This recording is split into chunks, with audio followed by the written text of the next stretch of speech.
Alors j'ai choisi dans un premier temps un livre de Claire Barré. Claire Barré, c'est une jeune auteure encore assez méconnue qui signe chez Robert Laffont Baudelaire, le diable et moi. Alors Baudelaire, le diable et moi, c'est l'histoire de Clara, une jeune femme qui vit à Paris, elle a 25 ans. Elle est en proie à un mal-être profond, elle est complètement dépressive, elle est un petit peu enfermée dans cette routine métro, boulot, dodo. Son seul échappatoire, ce qui la raccroche à la vie finalement, c'est son amour pour la poésie, son amour pour la littérature. Un jour, elle noue un pacte avec le diable, et elle a une opportunité incroyable puisqu'elle a la chance de pouvoir voyager dans le temps.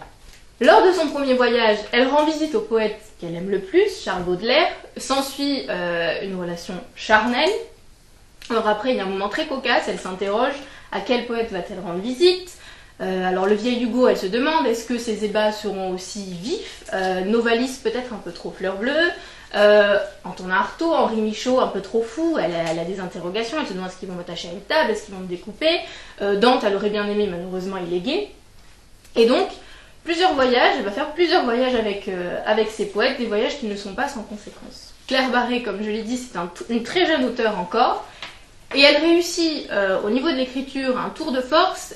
Elle insuffle à son personnage quelque chose de très baudelairien, quelque chose qui relève du désenchantement, du spleen, de cette quête un peu de l'idéal, cette quête opiniâtre du beau et de l'idéal. Son personnage a soif d'horreur et de beau. Donc au niveau de l'écriture, pour un deuxième roman, je trouve que c'est déjà très réussi. Ensuite, il y a un plaisir de lecture indéniable dans ce livre. Alors, plaisir de lecteur, il est où? Déjà, puisque le livre, si vous voulez, est ponctué de poèmes. Pour vous dire, moi j'ai lu le livre avec les fleurs du mal ouverts, et il m'arrivait parfois de relire des poèmes de Baudelaire. Il n'y a pas que Baudelaire, il y a Novalis, Gilbert Lecomte pour les moins connus, sinon Nerval, Gautier, Boileau, etc. Et le mélange prose-vers n'est pas un problème. Ça passe très bien, d'autant plus qu'il n'y a pas, ce n'est pas de la citation pour de la citation, il n'y a pas d'effet d'érudition. Chaque vers cité, chaque strophe citée se raccorde très bien à son propos. Et donc si vous aimez la poésie, allez-y, foncez, parce que c'est très plaisant. Alors Claire Barré réussit très bien à transposer le thème de l'érotisme à ces figures de dandy chic un peu coincées dans nos manuels scolaires. C'est un pari osé mais réussi. Il y a des scènes d'amour homosexuel entre Verlaine et Rimbaud qui sont absolument délicieuses.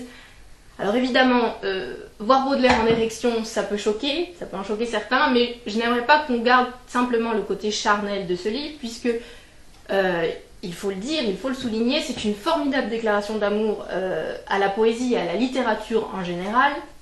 Si vous voulez, les scènes de sexe nous font rougir, nous amusent, nous émoustillent, mais par effet de contraste, elles renforcent la force inspiratrice de ces poètes, c'est ça qu'on retient.